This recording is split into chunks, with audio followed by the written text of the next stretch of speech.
This week on the Marketplace of Ideas, a conversation about what's next for humanity with David Friedman, professor of law at Santa Clara University and author of Future Imperfect, Technology and Freedom in an Uncertain World.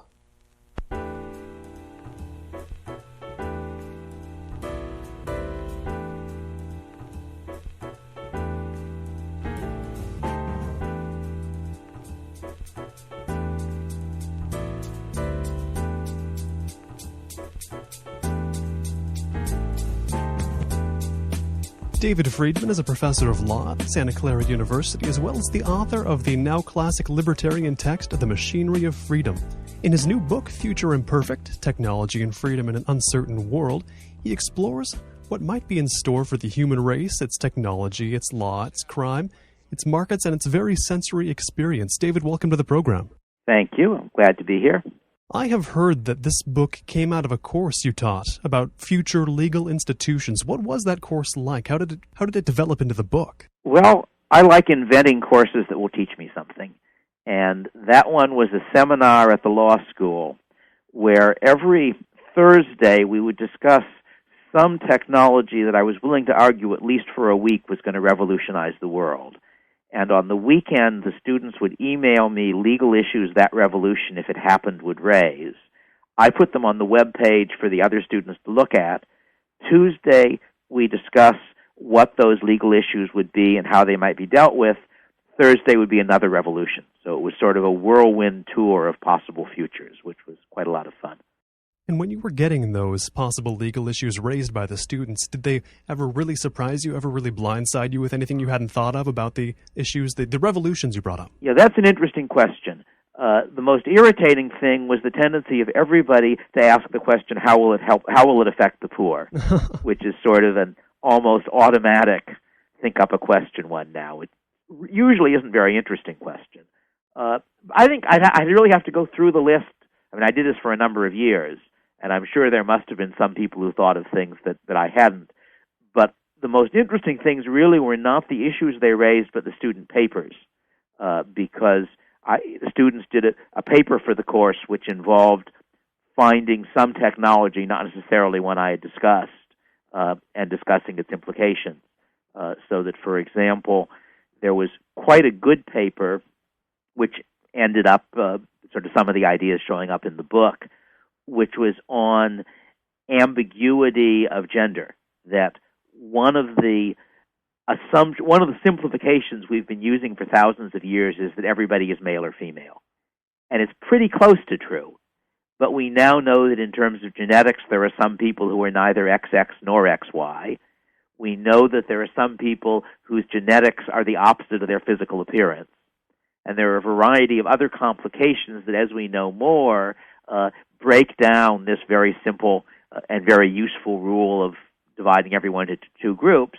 And the student did a paper on ways in which different parts of the society deal with that. How does a prison deal with ambiguity on gender? How does sports deal with ambiguity in gender, and so forth? And I thought it was a very interesting paper. I happened to meet the student who wrote it a few years later after she had graduated, and I didn't recognize her face and I didn't recognize her name, but when she mentioned what her paper was on, I remembered it because it was a good one, and that I think gave me an input to the book. I basically believe that students should exploit their professors and professors should exploit their students. That's part of the benefit to both sides, and in that case, some student thinking helped me think about things.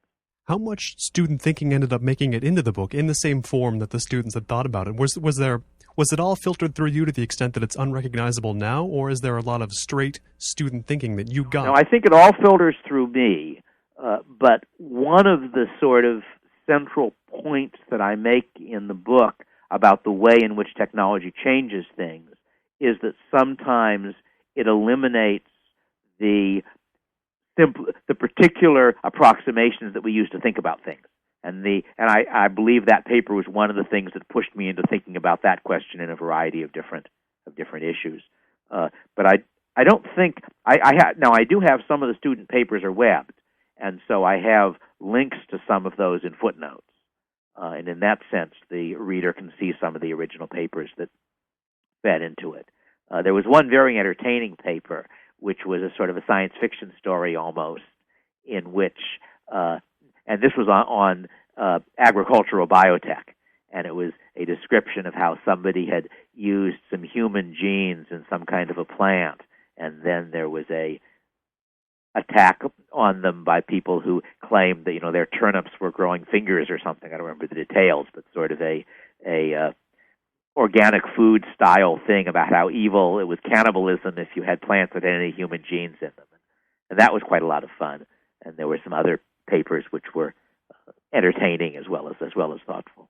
How hard is it when you're teaching a class on this subject, the future, or when you're speculating yourself, to rein things in from becoming pulp sci-fi, shall we say? How hard is it to ground the speculations? Well, I don't think it's that hard. I have the advantage that I have a background in science. I've got a doctorate in physics, so I can at least read things and have some idea of what is or isn't plausible. Now, science fiction, I don't know about pulp science fiction, but science fiction writers have sometimes contributed to our thinking that one of the sets of issues that starts out the book is the implication of encryption and dealings online. And some of those ideas I got from Werner Vinge, who is both a computer science professor and a science fiction author, and who wrote, I thought, a very perceptive novelette many years ago called True Names. And the point that comes out of that is that, in a sense, online anonymity is the ultimate armor. That you can interact with people online without telling them your real space identity. And if they don't know who you are, they can't arrest you or assassinate you or do any unpleasant things to you. And current encryption technology makes it possible to combine anonymity with reputation, that you can use a digital signature to prove that you're the same online person who has done things in the past without having to reveal who you are in the real world. And that, I think, is a very interesting and powerful technology. It makes possible a level of privacy we've never had, at the same time that other technologies, in particular surveillance, make possible a loss of privacy we've never had, so that one of the sort of subjects of the first chunk of the book is the tension between one set of technologies that give us enormous privacy and another that give us essentially no privacy at all. And in the book, when you sketch the scenarios of technology allowing more surveillance on us as well as allowing us more privacy in a few of the fields you cover in the book, I started thinking to myself, with sufficient advancements in technology, things kind of even out. Is that a correct assessment at all? I don't think so. I think that in this particular case, you're more likely to get one extreme or the other. If you imagine a world where there are lots and lots of video cameras watching everything, and the video cameras are feeding into computers that have face recognition software, so they can organize what they're seeing, so that essentially somebody has a record of where you were every hour of the day that you were in a public place, maybe private places too, depending how good the surveillance is. Combine that with a world where online activities are entirely private. And now there are two critical questions. One of them is, can they watch you typing on the keyboard? If the link between your physical body and your online activities is visible in real space, then it doesn't do any good to be private in cyberspace, because before you encrypt it, they're watching you type it in. So one question is, can you conceal that link? And the second question is the relative importance of real space and cyberspace. So that one of the later chapters discusses virtual reality and raises the possibility of a future where almost everything interesting is happening in cyberspace. And therefore, it doesn't do people any good to watch you in real space, because all you're doing is lying in a cot, having your body exercise while your mind is wandering around the world, essentially.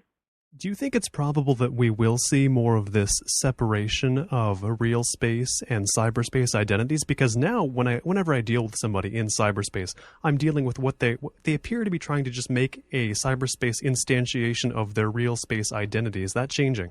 Have you ever played World of Warcraft? That's the thing, I have not. Yes, that's one of the striking examples, because it is, for example, quite common to have a male player playing a female character or a female player playing a male character. And quite often the other players don't know what it is. And when I've done World of Warcraft, I've had different characters that had quite different personalities. And I think of them as sort of reflecting different facets of my personality. So that the character I've actually played most is a gnome who only speaks in rhymed couplets and who takes nothing seriously. That his view is it's no fun juggling dynamite unless you light the fuses. And that's very unlike large parts of my personality, and it's very unlike the first character I did, who was a much more sort of solid, conservative, careful kind of person. But you also see that in a different context that's much older than World of Warcraft, and that's on places where there are ongoing conversations online. So the Usenet, for example, is a part of the Internet that's older than the web, and it looks like a whole lot of bulletin boards, though that's not really what's happening. And many years ago, on one Usenet group that I had been active on, somebody suggested the game of having regular participants describe other participants they had never met. And some of the descriptions were fairly accurate, and some of them were wildly inaccurate. That I'm, in fact, 5 feet 3.5 inches tall, and I was described as 6 feet tall, for example, which may mean that I have an aggressive personality online or something. I don't know. So I think that even at the level of just online conversations, that sometimes there's a substantial disconnect. And you also see that with age. That I remember actually the same Usenet group many years ago, that one of the posters said something that really was not very sensible. And the other person in the conversation sort of slapped her down very hard verbally. And so I emailed him asking if he knew that he was arguing with a 14-year-old girl. Because I happen to know her parents. And my impression is that when my kids go online, people generally assume they're a good deal older than they are, because they've both had adult vocabulary since they were quite small, and they type fast and so forth. And in fact, that my son, I think my wife observed a couple of years ago, gets 3 or 4 or 5 years older when he goes online. You look at the difference between his behavior there and his behavior in real space. So I think that there's some separation happening already, but things like World of Warcraft. One of the interesting things about World of Warcraft is it isn't just a video game. It's also a social network. So that I have an 18-year-old daughter who's a freshman at college, and a fair number of her friends are people she's never met. That one of the reasons she decided last year that she wanted to learn Italian was that 2 of her friends were a French-Canadian couple. And she felt that if other people had gone to all the trouble of learning another language to be able to speak to her, she ought to learn some other language too. That sort of felt like an obligation. And there's a lot of that going on. We had a case long before World of Warcraft where there was an Australian who we knew only online because of some common avocational interests. And he was coming to the U.S., so we invited him to come visit, and he ended up spending a week as a house guest. Nice person, but we had never seen him before. So I think that's happening. It has a lot of interesting consequences. I think, in fact, my chapter on virtual reality, at the end of the chapter, I've got a final note with the subtitle is "Now We Have a Winner," because I was talking about a lot of technologies that might change the world, and it looked as though this was one which, by the time the book was published, clearly was changing the world. Virtual reality, it's one of those concepts that I think back and I find I used to hear so much about, but people didn't seem to be, in, say, the early 90s, talking about virtual reality in the World of Warcraft way that it seems to have transformed into now. I mean, as a concept, it's not so much in the discourse, but it seems to be a real thing if we're counting World of Warcraft as a virtual reality experience. Is that representative of what virtual... You and I are currently engaged in a World of Warcraft, in a virtual reality experience. I am sitting in an office in my house in San Jose. I have no idea where in the world you are. Our listeners can be any of many places, and yet we're having a conversation as if we were in the same room. That is, somebody pointed out a long time ago, cyberspace is where a phone call happens. And I would say that the most extensive virtual reality experience at the moment is cell phones. If you think about the fact that it's now perfectly normal to see somebody walking down the street holding a conversation with the air. 20 years ago, you'd say he's a nut. He's having this deeply involved conversation with someone who isn't there, and he's just, it's not like he's holding a telephone. He's just, he's got a Bluetooth earpiece or something. So in that sense, the fact that people are socially interacting on a routine basis, having conversations with other people hundreds of miles away, is a very large-scale example of virtual reality. It's a much narrower bandwidth than something like World of Warcraft, but it nonetheless is VR. How accurate would it be to say that, with the examples you've given, like cell phones, that when virtual reality has truly succeeded as a technology, or at least an element of it, people won't think of it as virtual reality? Because, of course, you talk to somebody talking on a cell phone and you say it's VR, they won't necessarily know what you mean. That may well be the case. And that one of the things that struck me was that the discussions of virtual reality 10 or 15 years ago were focusing on the sort of very high-tech end of ways of making it really indistinguishable from actual reality. But when World of Warcraft came along, all it's doing is sight and sound. All it is a computer screen and speakers. And yet that's enough because there's an even higher technology involved, and that's the human imagination. And it turns out that the screen and the sound are enough so that plus the human mind really does make people feel as though they're in this different world interacting with these other people they can see on the screen and hear in their ears and so forth. So in that sense, it's sort of becoming transparent. I mean, you could also argue that books were virtual reality a long time ago, that when you're reading a novel, you're seeing a different world. It's just that your mind has got to do much more of the work. When you're playing World of Warcraft or using a similar technology, how much are people doing what you described yourself as doing, as making entirely new personas and sticking to those, and how much are they just putting themselves in muscles and armor and acting that out? The figure I've seen for World of Warcraft is about 10 million people playing it. And obviously I've interacted with a very small fraction of those. But if I think of people I know that my daughter has several different World of Warcraft characters who are really quite different people, who I think one would not initially realize were the same person. As I say, I've got at least two who are quite different. So I would have said that it's not uncommon. And, a lot of the time you don't know because you don't know the person in real space, so you don't know how similar the cyberspace character is to the person in real space. And the one case where you can see is if somebody has two online personae and they're quite different people, and sometimes you're surprised when you discover that they're really the same player. Now, there's so many subjects in your book that I want to ask about, but first a general question about future prediction. We think back to, say, early 60s predictions of moon colonies, rocket cars, rocket belts, etc. by the year 2000. What are we, or specifically you, doing better than they did? I'm probably not. One of the points I make in the book is that my different futures aren't all going to happen. That what I'm doing is saying, here is a technology which might develop in this way. What would be the implications? Here's a different one. In some cases, they can't all because some of them are inconsistent with each other. That after all, I've got a number of technologies of possible futures that wipe out the human species, and that eliminates a bunch of the other futures.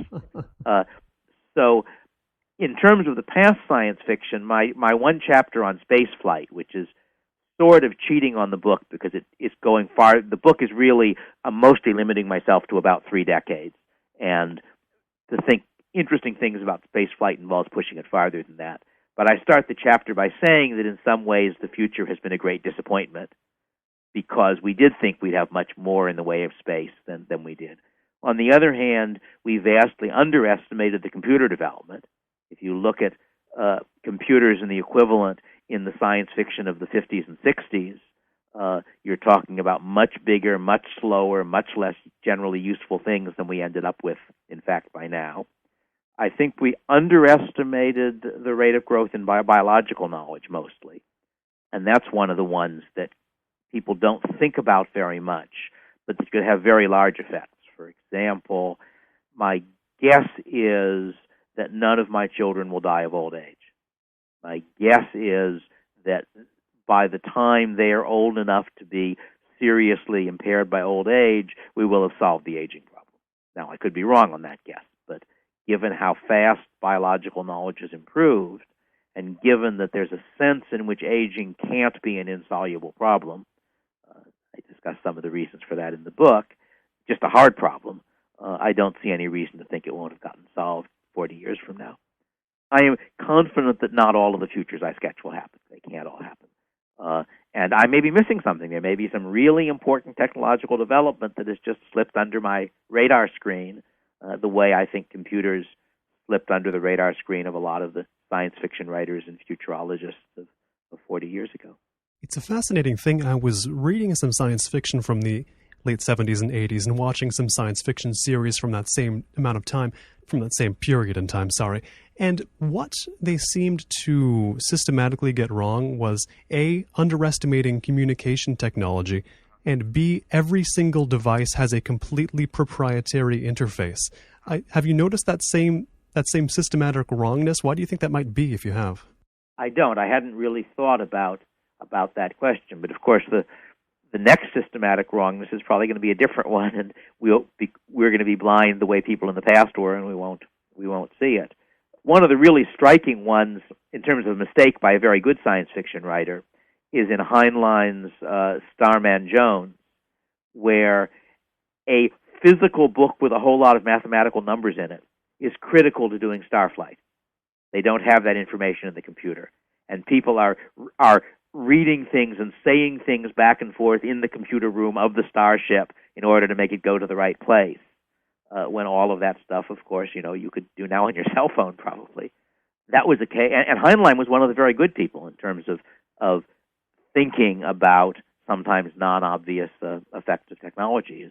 I have a discussion in the book of what I think of as libertarian eugenics, which is based on one of his very early novels, where the basic idea is a form of eugenics which consists not of controlling who can have children, but of letting parents control which children they have, so that you, in effect, are selecting out the sperm from the father that has his desirable characteristics and doesn't have his undesirable, doesn't have his bad heart, say, and the egg from the mother that carries her musical talent but doesn't carry her bad circulation, and then producing a child from that. And Heinlein had a very clever way in which it would be possible to do that. He sort of solved the problem that you can't look at things without harming them.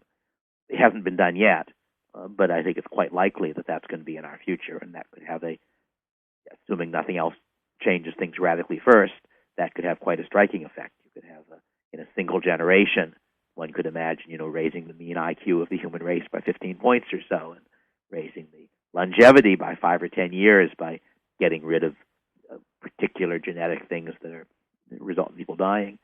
That would be one example, and that one was in a very early. It was probably about a 1950s science fiction novel, Beyond This Horizon. It's not a very good novel. It's one of his weakest novels, but it's full of neat ideas.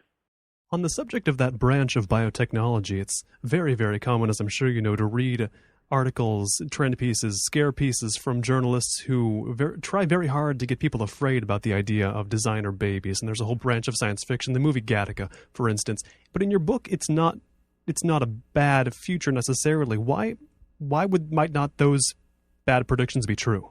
There's this bizarre notion that somehow humans are unnatural, and therefore things done in human ways, that a beaver dam is a natural phenomenon and Hoover Dam isn't. And as far as I know, beavers build beaver dams and humans build Hoover dams. But in terms of children, various people have speculated that you could try to, clone Hitler or breed a race of warriors or something. I don't think it makes very much sense. To begin with, it would require a government that could control what everybody else was doing, and since people care a lot about children, that would be fairly hard to do. It would require a government with a very long time horizon, because people take 20 years or so to grow up, and it's not a very efficient way of getting warriors or politicians, because you've got the alternative of taking the existing population and just selecting out the ones that happen to have the characteristics you want, which makes a good deal more sense. So I don't see that. Now, various people worry, parents are going to make decisions for their children before they're born. But, of course, parents routinely make decisions for their children after they're born. And I figure that on the whole, parents aren't perfect, but they're more to be trusted to make decisions for their children than anybody else is, since most parents care quite a lot about their children. So, sort of the idea that we'll have, a future where everybody is blonde because everyone thinks you should be blonde or something does not strike me as very likely, and if it happens, it's particularly dangerous. I think as long as the genetic decisions are made in a decentralized basis by sort of each pair of parents for themselves, you're not going to get and everybody makes the same mistake and we discover how terrible it is 20 years later kind of future, which is what a lot of people worry about. One of the scenarios that there tends to be a lot of fretting about is the creation of a genetic overclass and a genetic underclass. But why do people who think that, why do you think they don't imagine biotechnology as being the same sort of thing as, say, computers? Because if you thought that about computers, you'd think that there would be a rich computer-owning class and a poor class without computers. That hasn't happened. Poor people get more computers every year. I think there are two reasons why that future isn't too likely. There's quite a good book called, I think, Reinventing Eden by a mouse geneticist about human biotech. And he worries a bit about what he calls gene-rich and gene-poor. And the two reasons are, first, that it's likely to be the sort of thing which is costly at the beginning, but since the costs are mostly development costs, once you know how to do it, it's pretty cheap. But the second, of course, is that there has always been genetic flow among classes because people have babies with people who who didn't go to the same college they went to or didn't go to college at all. So in that case, I would expect that, although it's no doubt a politically incorrect observation, if you really had a situation where there was a subset of people who had much better genes, they would also end up, if they were male, fathering some children by people who weren't in that subset, and that would be moving those genes spreading through the population. But the main thing, I think, is that you really ought to be thinking in terms of aspirin, not in terms of heart transplants. That once you know how to do it, it increasingly gets easier and easier to do, and so the people who are rich or the people who are willing to take risks or the people who are very much involved in the technology may have a 5 or 10 year head start, but that's, I would think, all they would have. One of the themes you touched on a little earlier in this conversation, and which you touch on in the book, is the idea of incorrect assumptions, incorrect mental models, incorrect metaphors about technology. How do these manifest themselves? Incorrect isn't quite the right word because, in a sense, the fact that it's a metaphor means it's incorrect. It means it's not a literal description. And the point I make at some length in the computer context is that on the one hand, one way of dealing with new things is to use metaphors so that we can fit them into the existing legal structure or the existing way of we thinking of things, the existing language. But often there are different metaphors you could use for the same thing, and which metaphor you choose matters. And the example that I use at some length is the term computer break-in, that nothing bigger than a cat is going to break into my computer because there isn't room, and even a cat would be pretty crowded. The computer I've got now, a cat couldn't break in because it's a flat screen. It's an iMac, which is basically just a screen and a keyboard. And what's really happening in a computer break-in is somebody sending messages to your computer that cause it to do things you don't want it to do. And you can analogize that to somebody sort of creeping into the computer and controlling it. You can analogize that to somebody defrauding you, to somebody sending you messages that cause you to do things you don't want to do, tricking you, as it were, only he's tricking the computer. And you can even analogize it to things that would be perfectly legal, in which somebody uses your things belonging to you to do something you don't like, but that isn't illegal. The example I give there is to imagine that I want to serve legal papers on you. So I call you up, and if you answer the phone, I hang up and send in the process servers. I've used your phone to get information about you, namely whether you're there, which you don't want me to have, but I've done nothing illegal. So the point I'm making is that in dealing with computer break-ins, it's not clear what sort of pre-existing activities you ought to use as your metaphor, and what ones you do is going to affect how you think about them and how the law deals with them and so forth. And you can see that in the early computer law cases, that sort of, I guess, the classic question was whether or not computer programs were covered by copyright. And are they writings? What about a computer program that no human being can read? Is that still a writing? Or is it a piece of machinery? John Hersey, a novelist who was involved in some of this, I think he was the head of whatever the relevant government department was at the time, said that a computer program wasn't a writing, it was a cam. It was like a wheel with notches in it inside a sewing machine or something that controls what it does. And in a sense, he was right. and yet the law concluded that computer programs were writings, and I've argued in a number of places that it was right to conclude that, not because they're writings, but because they have the same characteristics that make copyright law a sensible way of handling writings. But that would be a longer discussion. But it is sort of intriguing to see how do you deal with new things. You already have a language, you already have law, you already have ways of thinking, so you somehow fit them in, and sometimes they make a good fit, and sometimes they don't. If you're just tuning in, this is the Marketplace of Ideas from Colin Marshall Radio. Find our complete show archive at colinmarshallradio.com. My guest is David Friedman, professor of law at Santa Clara University and author of Future Imperfect, Technology and Freedom in an Uncertain World. I would imagine all those, if you remember those now hokey Hollywood movies from the mid-90s about, as they called them, computer hackers, or just hotbeds of bad metaphors at this point. Well, of course, the term hacker itself is an interesting case of linguistic confusion, because as best I can tell, the term originally did not mean anybody who did anything illegal. That what a hack was basically a clever, non-standard way of doing something. So that if you're a clever programmer and you've got a program and you figure out some way that sort of breaks all the rules but makes it run twice as fast, and probably the next time they update the operating system, it'll stop working. But for the moment, it works very well. That's what a hack meant, sort of a clever hardware or software way of doing something. So I like to imagine the computer programmer who sees his first elephant, and he watches the elephant while he says, "My God, look at how it picks up things with its nose. What a hack." But then people outside that world heard the term. They knew they were computer break-ins.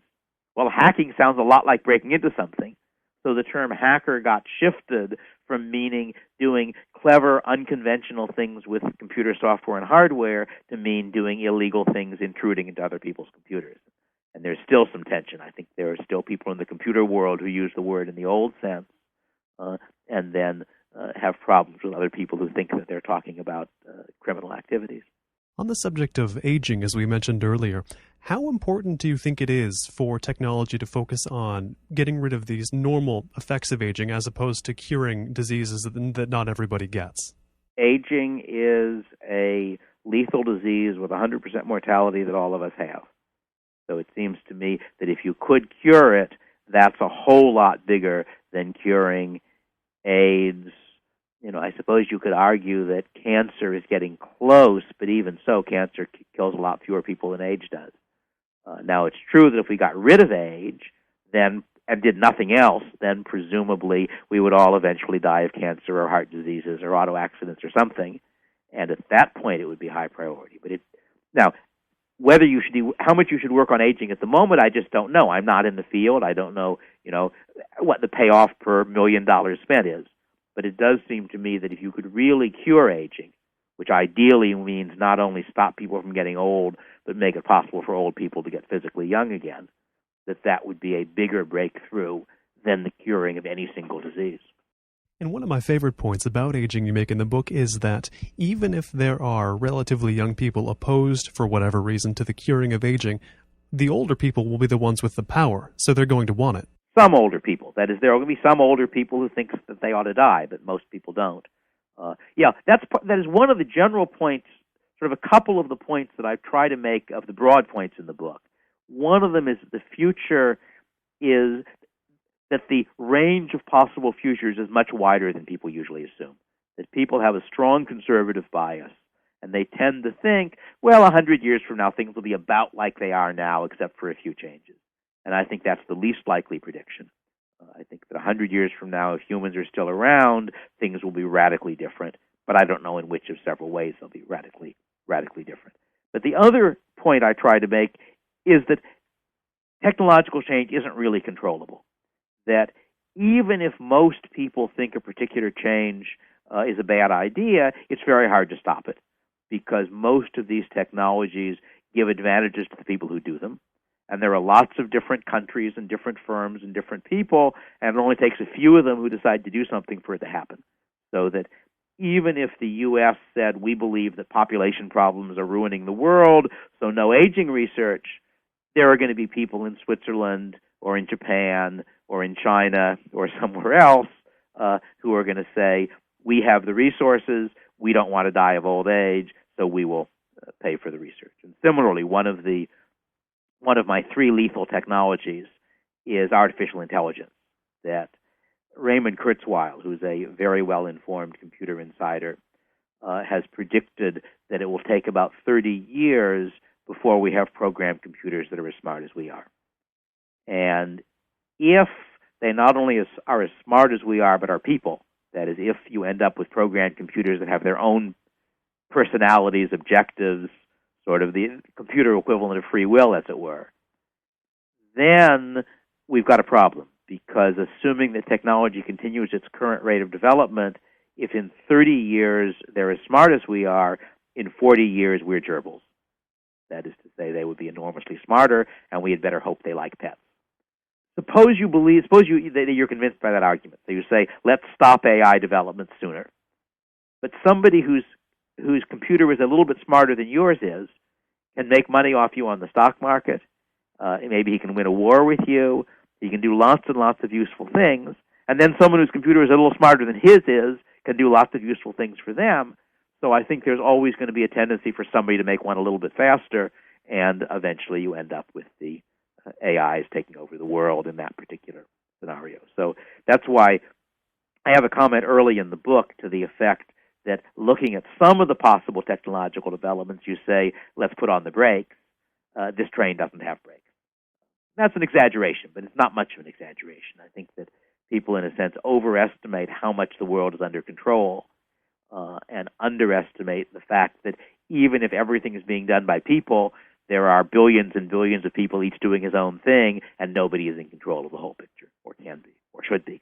Regarding the view that there's not going to be brakes we can put on technology, in a more immediate sense, that's showing up, I would say, in copyright. And your stance on copyright is that there's not a real point in propping it up, is there? That is, my view is that copyright in digital materials is going to become increasingly hard to enforce, and that at some point enforcing it, in effect, costs more than it's worth, and that you then have to switch to other ways in which the creators of intellectual property get compensated.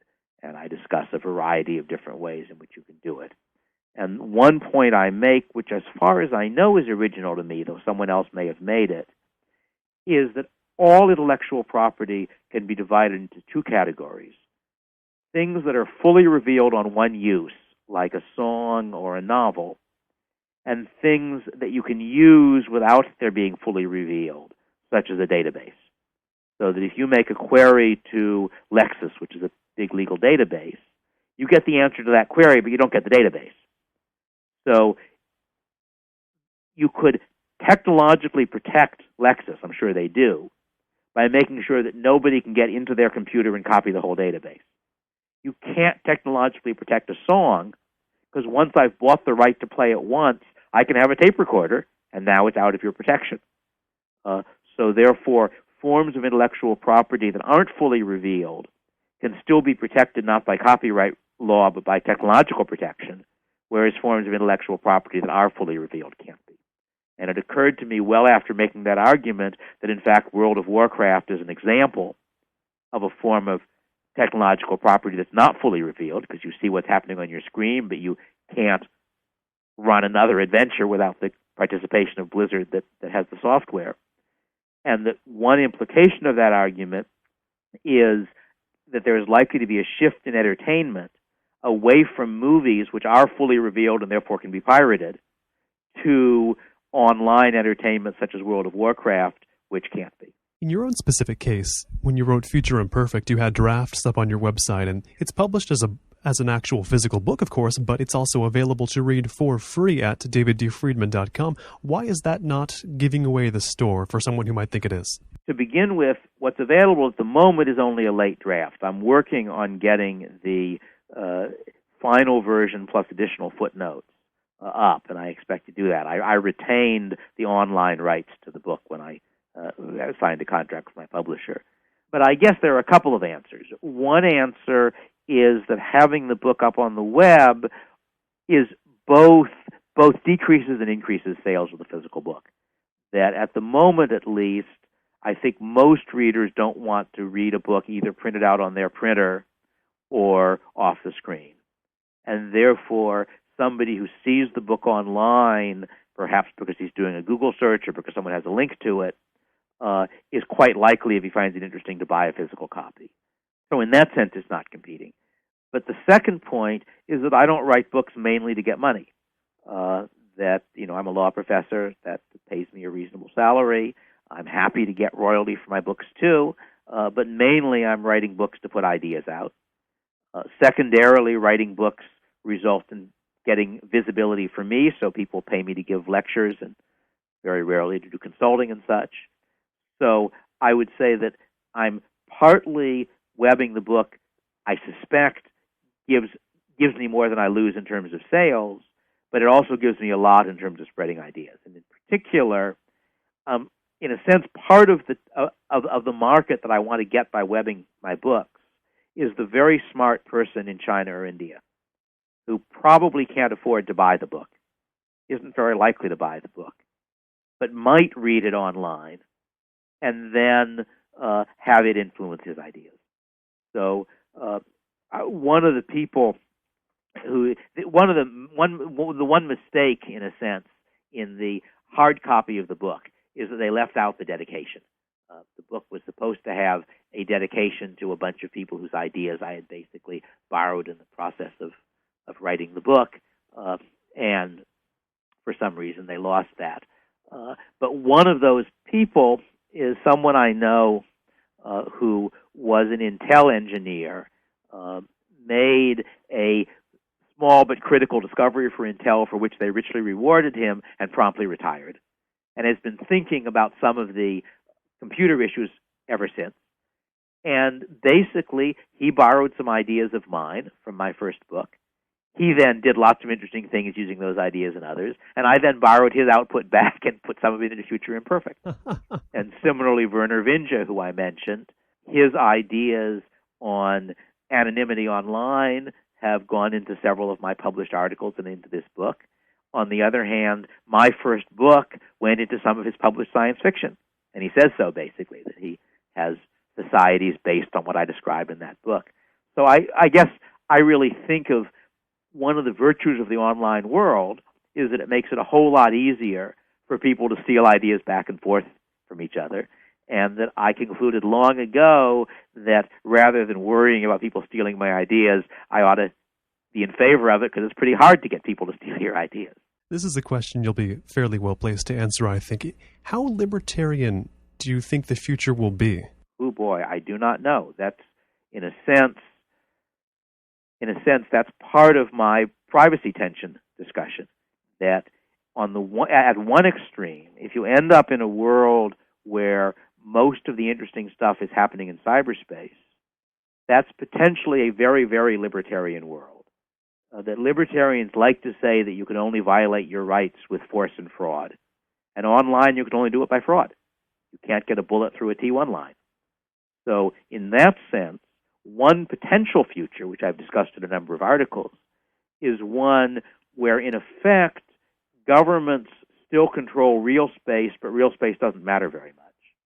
And the important stuff that's happening is in what's essentially a private property anarchist world online, where contracts are enforced by reputation, because online gives very good reputational mechanisms, where all exchanges are voluntary, because all you can do online is basically say things to people, send them things and such.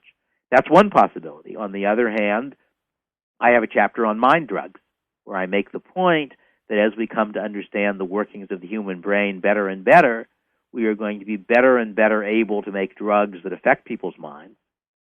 Some of that may be fine. Some of that may just be making it easier to be happy, say, or making you smarter. But some of it also might be a drug that makes you believe what somebody tells you. And you can certainly imagine some pretty ugly futures in which the government is putting into the water supply the stuff that makes people credulous to the government. And similarly for lots of other things. So that I really would have to say, again, that there's a very wide range of futures. Some of them could be very libertarian futures, and some of them won't be. Which one we get, we just don't know. On the subject of technology and the mind, you do invoke Robert Nozick's experience machine in the book, and a machine, for those who don't know, that you could theoretically attach yourself to and get an exact, and I mean exact, simulation to your brain of whatever experience you want. And you've gone on record as saying you would not be hooked up to such a machine. Why not? Let me make it a little more precise, because of course there's a sense in which I am every time I read a book. But what Nozick, and this is by my memory, I haven't read the book for years, but what Nozick says is, suppose someone has an experience machine, and if you go into that machine, you're going to spend the rest of your life in a synthetic set of experiences. You'll have the illusion of a life, which once you're in it will be completely convincing, so you'll believe it once you're in it. And somehow the guy with the experience machine has figured out what your life is going to be like, and he makes you the following offer. He says, I'll give you a life that's a little bit better. In your imaginary life, in your real life, you're going to have 3 kids, 2 of them were really nice, and the third was a bit of a disappointment. In the imaginary life, you'll have 3 kids, and the third one will be not as great as the first 2, but turn out all right. In your real life, you would have made it up to 4th vice president of your firm. In the illusionary one, you'll be 3rd vice president, and so forth. You'll have a life a little bit better. And the question is, do you accept his offer, if you believe him? And what that raises is the question, is all that matters your own sensation? Does it matter whether you really have children, or does it only matter that you think you have children? And my view is that it matters that I really have children who are wonderful people who go out into the world and have happy lives, and that just having the illusion of that wouldn't do it. And that similarly, if somebody said, we can spend some money on your book in one of 2 ways. We can either promote the book with the result that 100,000 people will read it, or we can feed you a drug that will make you think 105,000 people read it. Which would you rather do? And I have no question but that I prefer the first, because my objective is not merely the sensations in my head of feeling my book is a great success. It's also the actual real-world effect of people being affected by my ideas. So that was the sense in which I said I wouldn't touch that machine with a 10-foot pole. But it, in fact, comes up in 2 different areas. One of them is mind drugs. That part of the argument against recreational drugs is the feeling that they are the equivalent of the experience machine, that they make you feel the sensations of being a happy, successful, productive, good, whatever things matter to you person without actually doing it.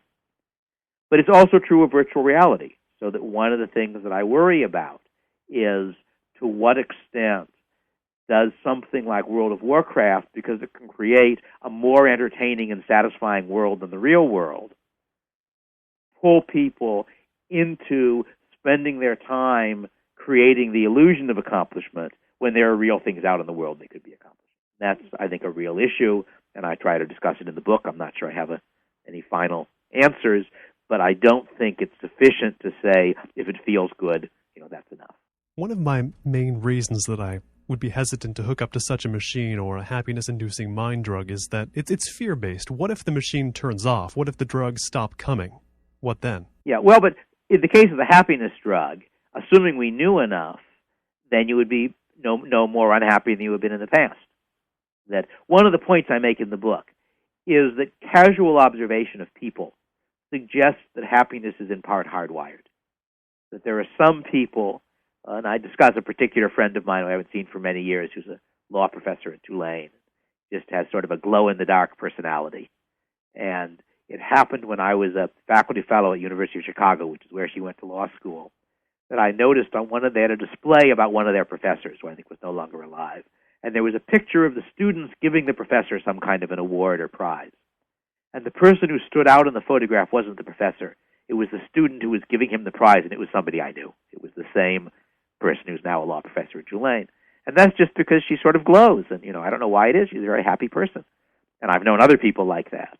And one possibility is that it's just neurochemistry, that we know that the level of various things in the brain affects how you feel, and it could be that certain brain chemicals result in people feeling happy. Well, maybe it'd be nice to feel happy. So perhaps if we knew enough, you could have a pill, and you take it every morning, and you feel happy, and if the pills run out, well, you'll be no less happy than you were before you had the pill. That would be the sort of optimistic version of that story. I wanted to be sure to ask this. You mentioned earlier you did training in physics, you have a PhD in physics, and yet you're known today as a law and economics guy, a very well-known one. What happened? What was the way that got you from there to there? It was first from physics to economics, and then from that to law and economics and a number of other applications of economics. And basically what happened was I got a doctorate. I went to Columbia as a postdoc. While I was there, I was also writing my first book, which is basically economics and political philosophy kind of stuff. Somebody who somehow had gotten on to me, the head of the Population Council, which is a private foundation kind of group, wanted an article written on population issues from a pro-free market standpoint. I don't think he was himself on that side. I think it was just that he was the sort of open-minded person who thought it would be interesting to see what, since most discussions of population assumed the government had to do something, what would an analysis by someone who had the opposite prejudices look like? So he hired me to write a pamphlet called Laissez-faire in Population, the Least Bad Solution. And I wrote it, and I felt writing it as though I was simply a better economist than physicist. I discussed it with, I remember, my father and with Gary Becker, who are both prominent economists, and they thought that some of the ideas in it were original and, possibly correct ideas.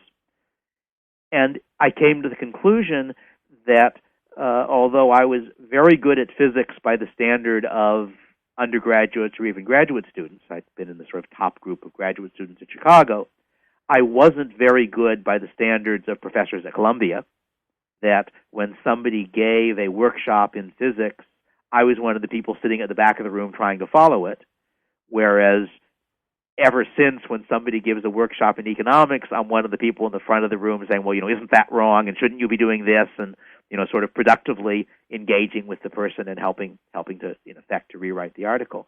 Then it happened that someone who had seen my Laissez-faire in Population piece offered to find me a position as a postdoc essentially doing economics, although it was at something called the Center for State and Local Government at University of Pennsylvania for a couple of years, if I wanted to switch fields, and I decided I would. So I went there. I spent 2 years as a postdoc at the Feld Center at Pennsylvania, 1 year as a lecturer there. At some point during that process, I wrote an article on the economics of the size and shape of nations, which ended up being accepted by the Journal of Political Economy, which is one of the top economics journals, and again, where I thought it was work I was proud of. I also met Jim Buchanan, who was the sort of de facto dictator of the economics department at VPI at the time, and discovered we had very similar ideas about the application of economics broadly to things like nations and politics and that sort of stuff, which is what he eventually got a Nobel Prize for.